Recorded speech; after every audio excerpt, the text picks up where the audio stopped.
is going on, everybody? Welcome into another edition of the Daily Energy Newsbeat Stand-Up here on this gorgeous Thursday, September 21st, 2023. As always, I am your humble correspondent, Michael Tanner, coming to you from an undisclosed location here in Dallas, Texas, joined by the executive producer of the show, the purveyor of the show, and the director and publisher of the world's greatest website, EnergyNewsbeat.com, Stuart Turley. My man, how we doing today? It's a beautiful day in the neighborhood here in West Texas. Having a blast. Yep, and we have an absolutely banger of a show lined up for you today as we go out and finish out the week strong. UK Prime Minister announces U-turn on key green targets. Absolutely fantastic. So we'll cover what's going on in the UK. Breaking records, natural gas supply exports driving U.S. energy growth. We will then kick it over how BP's strategy stacks up against the super majors. That's in light of the executive shakeup going on. And then finally, U.S. Army's electric tanks on hold as battery technology develops. Thank goodness. Looks like Ukraine won't be seeing those anytime soon. Stu will then kick it over to me. I'll quickly cover mainly what's going on in the oil and gas markets, what the fallout is from the Fed's decision to go ahead and hold interest rates, and kind of the fallout from Jerome Powell's comments and press conference that he held afterwards. And then we'll check in with the EIA. They actually dropped the official crude oil storage number. So we will dive into all that and a bag of chips, guys. But first, before we do all that, all the stories and analysis you are about to hear is brought to you by the world's greatest website, EnergyNewsbeat.com, the best place for all of your energy and oil and gas news. Stu and the team does a great job of curating that website to make sure it stays up to speed with everything that you need to know about the energy business. You can follow us and subscribe to the show on Apple Podcasts, Spotify, and YouTube at Energy Newsbeat. If you really want to support the show, the best way to do that is go subscribe on YouTube. If I was a 16-year-old, I would slam my fist and say, smash that like button, but I won't. I will let them do that. You can also interact with the show, questions at EnergyNewsbeat.com. You can go ahead and hit the description below in the podcast if you're listening to it, or on YouTube, and you can see all of the different timestamps, and you can hit a form where you can fill out to interact, or again, email us questions at EnergyNewsbeat.com. Dashboard.energynewsbeat.com. It's our data news combo. Check that out. We love the feedback we're getting. Team is hard at work at V2. I'm out of breath, though, Stu. Where do you want to begin? What a day in the neighborhood, dude. Rishi Sunak, he's the prime minister over in the UK, announces U-turn on key green targets. Michael, can you hear this? Yep, I've got this. Pow, pow, pow, pow, pow, pow. Those are all the green heads blowing up, and pow, pow, pow. All these heads are just exploding. Yep. Okay. He announced a major U-turn in the government's climate commitments as he promised to put his party on a more radical path in an attempt to close the gap with Labor before the general election. What he's doing is several key moves, and let's get down into the meat here. He says, I've got an opportunity to change things, and what I don't want to do is make another short-term decision, easy ways out, and ultimately not be straight with the country at what those mean for them. If we continued just a hair more, if we continue down this path, we risk losing the consent of the British people. The resulting backlash would not just be against specific policies, but the wider mission itself, meaning we might never achieve our goal. I got to hand it to him. He is going in, and one of the biggest things that he's doing is way down in the bottom of the article. He's also rolling back the sale of ICE cars, or internal combustion engine cars, so that it's going to add another, I believe, 3 or 4 years on it. And so he's trying to extend that out. The average person cannot afford the EVs. We talked about that yesterday with the strikes going on in the U.S. This is really going to change things. And when you sit back, the last thing in here, prices in the UK for energy, Michael, when somebody is actually having to pay their electric bill or eat. That's where they are right now in the UK. So do politicians want to get reelected, or do they want to get mugged by the people? Let's see, reelect, and then you're going to see that. This is part of the ESG movement that is now collapsing. And so the investors started it and saying, we need our money. And then now the politicians in the UK are going, we can't pay for this. Well, because I mean, amongst all of these rollouts, the one that has everybody up in arms is the sale of EVs, or the phasing out of petrol diesel vehicles, as they call it in the UK, from 2030 to 2035. So it's really only 5 years. I mean, heads are exploding over really just a 5-year rollback. That's what I think's the craziest part about this. Everyone's freaking out. Didn't really do anything other than say, hey, we're going to give ourselves more time to achieve this goal. Move the goalpost to allow us to actually realistically hit it. I mean, again, I would have gone farther. You got to remember, this came after a pretty crazy 24 hours. You have to remember, he was going to announce this in a planned speech, but it was leaked to the press. So he had to basically announce this 48 hours sooner than he would like to, because in the UK, the way their government works, the cabinet still needs to sign off on this. Right. Well, this is just like New York City when you and I, and New York when you and I were talking yesterday. All those in favor, let's go ahead and cut all petroleum products and oil and gas out of New York. All those in favor? Okay. Yeah, we're in. Cut them off. And it's the same thing with the UK. It's now done. Yeah. Anyway, it's the same thing with the UK. This is almost like Brexit in that they are now admitting that they have a problem. And if you want to go ahead and get there, they need natural gas, they need less renewables, and they need to keep their cars because they can't afford the batteries. Okay. Absolutely. What's next? Let's go around the corner to natural gas supply. Breaking records, nat gas supply exports driving U.S. energy growth. Michael, this is pretty darn cool. Hats off to the nat gas team and the export. Now, by far, the biggest exporter in the world. In the first half of the year, allied nations, including the UK, Netherlands, France, Spain, and Germany, combined received 50% of the U.S. LNG, according to the EIA. Appalachia, roughly a third of America's total natural gas production. That's pretty darn cool, dude. That's a big field up there.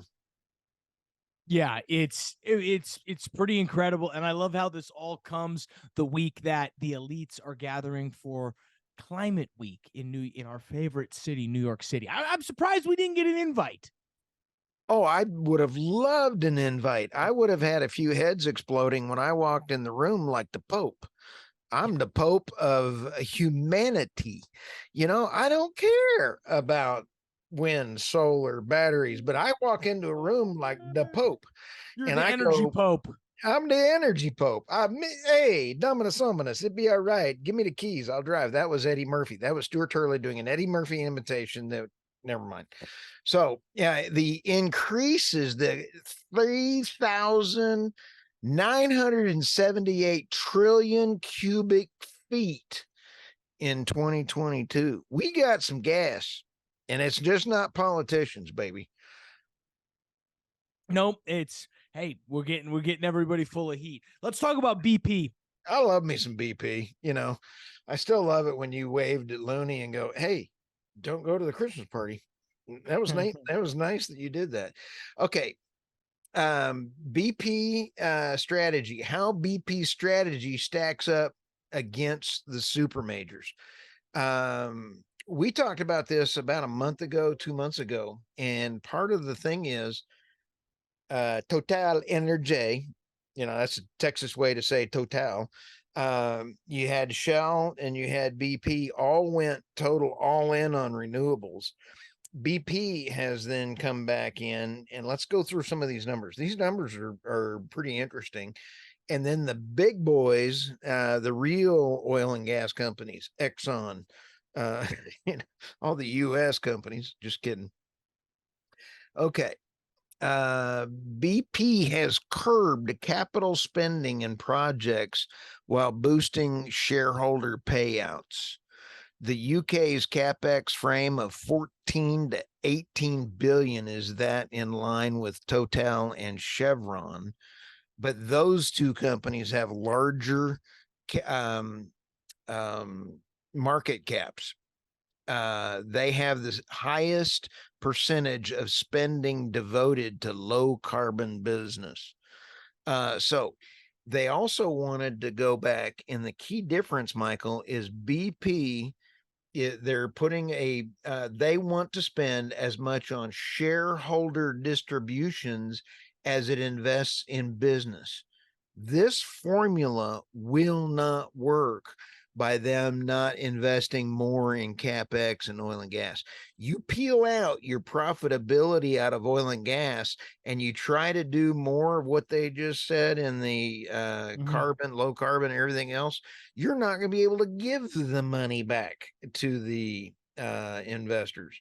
And this author does a great job of pointing out that while that distribution, as you mentioned, the allocation of 60% or more of so-called free cash flow to share buybacks and to support dividend increases of at least 4% annually, that comes on the heels of the 2020 dividend cut, which lost about 50% of the dividend value came in 2020 due to a write-down of a lot of that renewable stuff we talked about. So it's a double-edged sword. You on one hand say you're going to continue to invest free cash flow into shareholders, but if there's no free cash flow to go around because it's being dumped into offshore wind, it's like what's going on with Ford. They're losing $67,000 on EV cars, yet they can't figure out how to pay their employees. Oh yeah, that whole thing is just turning out to be a debacle. Michael, I mean, your assessment yesterday was spot on. And I agree with the union workers. They deserve some. I mean, when you get a 40% pay raise as the CEO and you're not taking one for the team, you don't deserve to be the CEO as far as I'm concerned. No. Speaking of, we'll talk about your pay after this. We probably got to do some stuff. I work for free, dude. Just giving you a hard time. Yeah, we got this last one cracks me up, Stu. Electric tanks on electric batteries on tanks. Gotta love it. Oh, U.S. Army electric tanks on hold as battery technology develops. You can't buy this kind of entertainment. And do you remember what 4 months ago or so we had that, maybe even 5 months ago, we had the solar panels going on to onto tanks. There's some technology and physics involved in this. Let's go through this here in a sec. Army needs 20-fold increase in battery charging. Let me give you some numbers here. There are no EVs deployed in the battlefield because right now, Michael, if you park in a electric bike into your apartment, they blowed up. I mean, like Larry the Cable Guy would go, that just blowed up the whole apartment. They're not gonna, I mean, you hit a shell or a 22 round at a tank, it will blow up. All right. Let's go in here, and it says the technology challenges mean not a single all-electric fighting vehicle is currently deployed in the field. Really? But don't worry, the Defense Department is hoping intense interest in scaling up batteries for consumer and utilities will lead to breakthroughs. Newsflash, probably won't. No. Okay. To charge a 50-ton tracked combat vehicle inside the Army's preferred envelope of 15 minutes, soldiers would need a 17-megawatt charging station, more than 20 times bigger than the largest mobile generator the Army currently has. Do you know how much diesel you got to haul to the front line to charge these tanks? Do a lot, yeah. Okay, which came first? You bring the charging thing, and then you bring all the tankers to charge it, and then they said, this is safer for the men because they won't have to deal with the fuel, the very volatile fuel. Hogwash. I mean, this is Here's my thing. If you could actually come up with a battery that stored more, in theory, this Army Lieutenant Governor, this Lieutenant General Ross Kaufman, who says this, he uses the phrase ideally, and I agree with him. Ideally, you would be able to go all electric because of the benefits. The problem is we don't live in an ideal world. We live in a world and we live in reality. And unfortunately, reality and physics still mean something. Oh, yeah. And now, when you sit back and take a look, we have to be mindful of equipping our sons and daughters of this nation with something that's going to be reliable and useful in the battlefield. All right. Yeah. Leave that one alone. I know what's going to be useful in the battlefield, not batteries. No. Would you? Okay, Michael, when you've got a 50-ton tank and you add 48 tons of battery to make that 50-ton tank work, you got a 90-ton piece of crap driving around. You think it's going to get through the mud and the Russian snow? Heck no. It's going to end up in some battery graveyard in the middle of Africa. Oh, yeah. And the kids are going to get to mine it, and it's going to, kill all the elephants. Oh, yeah. It's horrible. Hey, instead, now it's going to move from saving the whales to saving the elephants. I think you've identified the next ground for PETA. Save the elephants, folks. They call me the people's man, the Popel. The Popel. Pope Stu, we appreciate it. We'll go ahead and move over to oil and gas, to finance, guys. Overall markets took a little bit of a plunge today. S&P down 0.9 percentage point. NASDAQ drops over 1.5 percentage points off the back of the Stu prediction of no rate hike increase. Fair Ched, Jerome Powell comes out today, 1 o'clock Central Time. Speaks at 1:30 p.m. Central Time today, or as you listened to this yesterday, and confirm that benchmark 5.25 to 5.5 federal funds rate does stay in effect. And the problem is what he went ahead and signaled, and what caused markets to crumble here is mainly the fact that rate's going to stay there most likely through 2024. So unfortunately not taking Stu's advice of lowering it, but he did exactly what Stu's prediction was go ahead and leave that at that 5.25 to 5.5 federal funds rate. Stu, what is your initial reaction to what Fed Chair Jerome Powell said today? I know you were earnestly watching. I was. As a matter of fact, I think he's a complete Nimrod. And what he was saying spoke out of both sides of his mouth. I mean, he's a politician. He said that the American people that are in the lower income and they're having to borrow money off of their credit cards at 26% are doing just fine. What a chowderhead. Okay. Then he went in and he went even further on being stupid. He doubled down on stupid. Yep. So he does not know how to fix it. Nope. He does not. For what that means for oil prices, we actually did see a little bit of a tumble in prices, mainly because of that tighter policy the Fed expects through 2024. That really is what caused rates to turn over. We only saw Brent down about 0.75 percentage point. So 70 cents for Brent, only 38 cents for crude oil. We did see the EIA, Stu, come out today. They only did about a 2.1 million barrel draw. We were expecting about a 5 million barrel draw. So again, ease prices a little bit. All that circles into the mixed sentiment. I think we're still in a demand surplus going forward, but it's clear some of that stuff is beginning to wane a little bit. I don't think we back up our predictions. Do you still see $100 oil even after today's Fed announcement? Yes. And I even see more. Buying more? Yes. And part of that is due to the interview. I got to see part of the interview with MDS and Brett Baird. I recommend everybody go watch that. It's funny. This is his first interview he's ever done in English. He speaks pretty good English. And so, do you want to speak English, or do you just hold off until you're the ruler of the free world?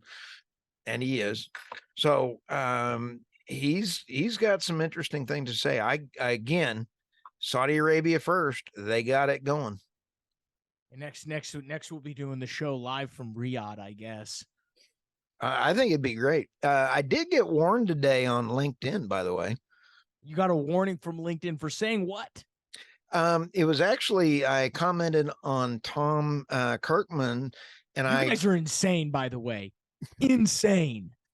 I basically said that Ukraine was a crime scene and that I don't approve of giving the money anymore. And Tom politely reminded me, and he says, there is a new death squad funded by the U.S. and anybody in the U.S. now saying that bad things about Ukraine. Well, I love Tom. I can't tell when he's joking, when he's not. I can't either. I can't either. So I'm gonna quit talking about Zelensky and Ukraine. That's our CEO, folks. I'm just kidding. All right. You got anything else, Stu? What should people be scared of? This is our last show of the week. We got the weekly recap coming on Saturday. Yep. And we've got your what are you dropping on Friday interview-wise? The staff has a couple good ones in there, and I'm not sure which one they're going to get me first. So it's going to be a surprise, but I have had phenomenal guests, and I've got phenomenal guests coming around the corner. We do have one with Combo Curve, their director of client success. I can't pronounce Dan. What's his last name? Gilardi? Yeah, that's it. He's a bit Italian. Hey. Putin. Hey. So no, we're gonna have a bunch of great podcast drop. No, so it'll be great. You'll hear the weekly recap on Friday, and then Stu and I will be back raging on Monday to bring you all of the news. We appreciate you sticking with us through this week. But with that, we're gonna let you get out of here and let you get up, finish your week. You made it through the week, guys. Great job. For Stuart Turley, I'm Michael Tanner. We're gonna give it up to the weekly recap. We'll see you on Monday, folks.